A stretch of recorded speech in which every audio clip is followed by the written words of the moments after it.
He had seen her come out from under their stairs once and thought she might be there. Finally, he decided to go down the block from house to house until he found her.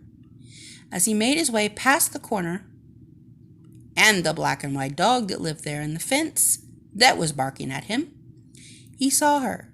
She was across the street at the house with the blue trash can. Looking both ways, he ran over to the driveway where she was and sat down. "There you are," he said as he stretched. The tortoiseshell cat looked at him with her head tilted and then stood up. "This is my turf. You don't belong here. I'll give you one chance to leave before I kick your butt." "Kick my butt? Don't you recognize me?" "Should I?" she asked as she sprang out her claws. "It's me, your brother, Cinsus." "Brother?" "I'm an only child, dude." "No wonder you haven't come home. You've got feline catnesia." "I'm healthy as a horse." "And you're starting to bug me," the tortie said as she raised her fur, getting ready to attack. "Calm down, Calamity Jane," he said before licking his paw. "Okay, you're a little out of it, but that's okay. I'll help you." He began walking in a circle.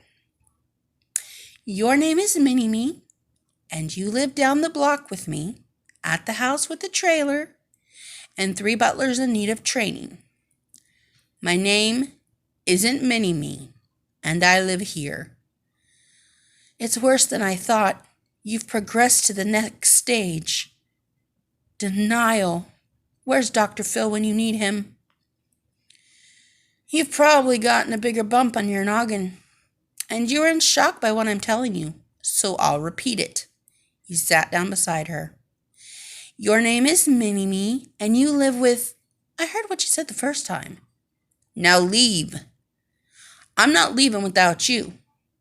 "Well, in that case, I hope you brought a can of cat food, because you're going to be here all night long. I'm willing to wait for you to remember, so I'll be right here when you're ready to go." Finding a nice shady spot to nap, he lay down and waited. "I'm not going anywhere without her." After a minute or two, the tortie saw him drift off to sleep and walked down the sidewalk towards a squirrel that was searching the grass for nuts. "That orange tabby has lost his mind. I know very well who I am, and I don't live with him." Lowering to the ground, she kept her eye on the prize and wiggled her butt before jumping. The squirrel saw her and ran up the nearby tree. As she was walking further down the sidewalk, the orange tabby from across the street came over to see her.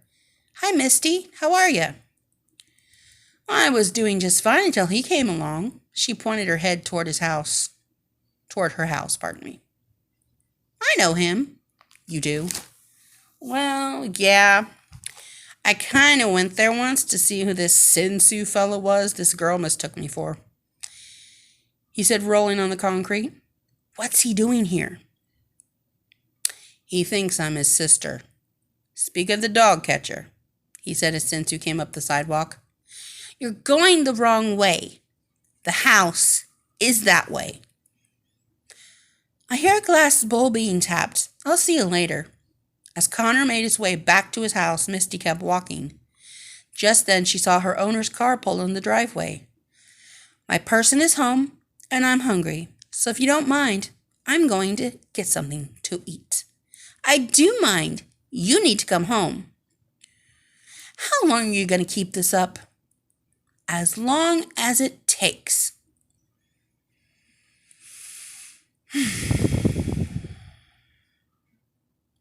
he said, following her to the house. "Misty, there you are. Who's your friend?" her owner asked as she petted Cinsus' head. "He's not my friend," Misty hissed. "Who do you belong to, little fella?" the woman asked as she knelt down. As her owner went up to the front porch and got out the key, Cinsus sat at the bottom of the steps. "I'll be right here when you get back," he said as he watched her go inside. "Stay. Go. Frankly, I really don't care what you do," she called back. Going to his shady spot, Cinsu resumed his nap. Meanwhile, back at his house, Cinsu's owner was looking for him. "Cinsu!" she called out as she searched the backyard for him. "Cinsu!" Looking under and inside everything she could think of. She figured he was out exploring and would be back later. As the sun set and the sky grew darker, Misty emerged from her house, followed by her owner. "I don't know why you're going to feed him," she whined. "If you do that, he'll never leave." "No, silly, you've had your food. This is for your friend." "He's not my friend," she hissed. "Here, kitty, kitty, kitty," her owner called.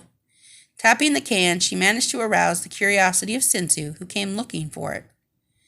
"Here you go, buddy. Have some dinner." "That was our last can of moist. I can't believe you wasted it on him." Misty growled as she passed Cinsu and went to find her nightly perch.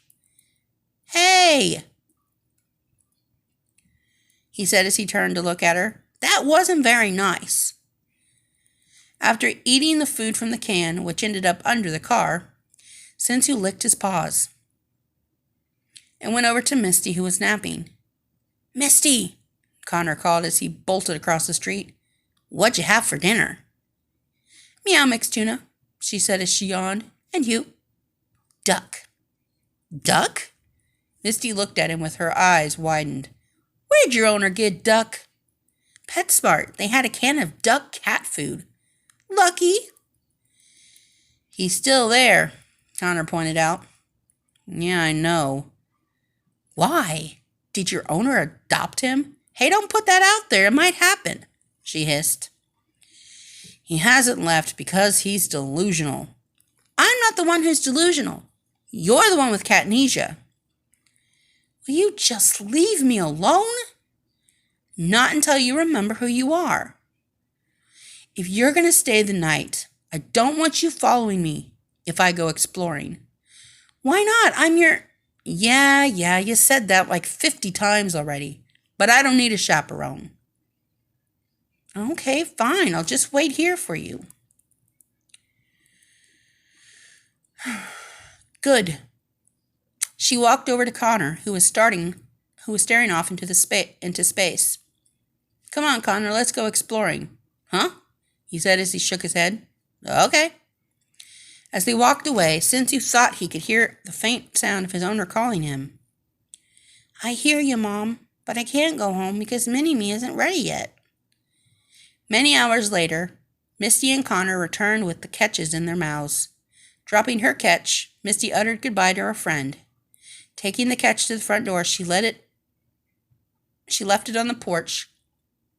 "They really don't deserve this after feeding that fuzzball," she thought angrily. Finding a nice comfy spot to sleep, Misty fell asleep for the night.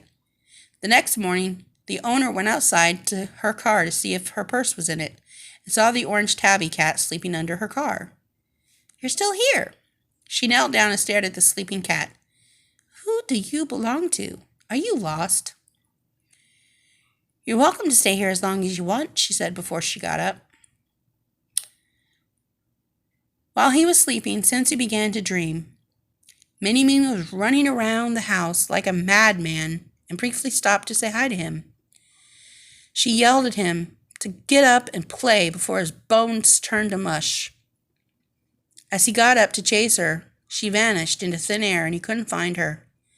Waking up, he looked at his surroundings. "Mini-Me?" he called out as he walked from under the car. "Mini-Me!"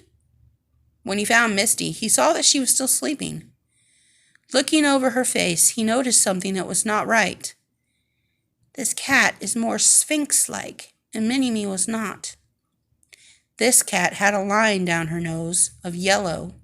Mini-Me did not. Looking down at the ground, he realized this was not his sister Mini-Me after all.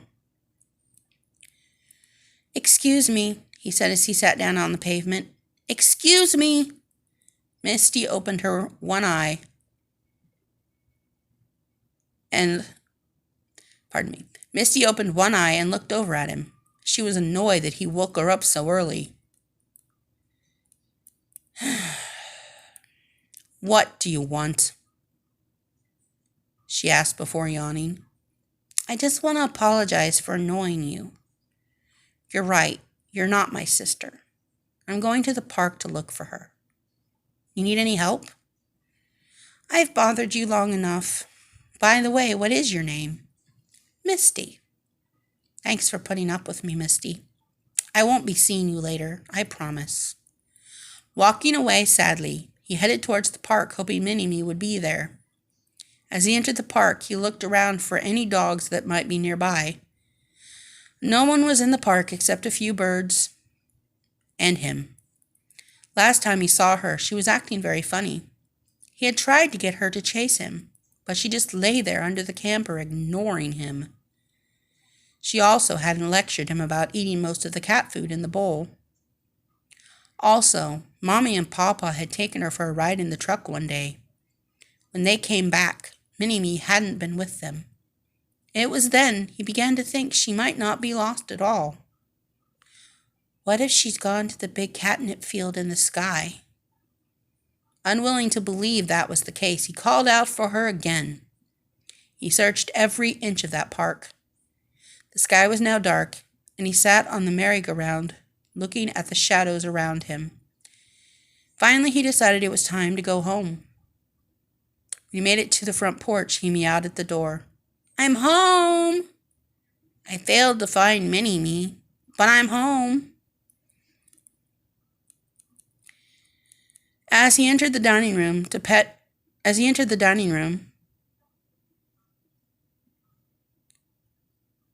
Pawpaw reached down to pet him.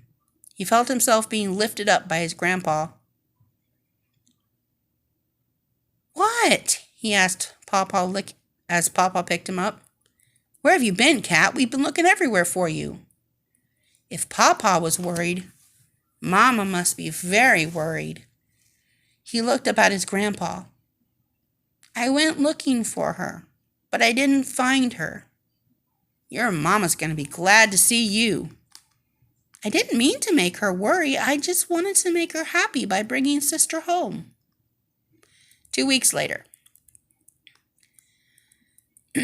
This is the funnest toy in the whole world," the little kitten giggled as she batted at Cinsus' tail, which moved very fast.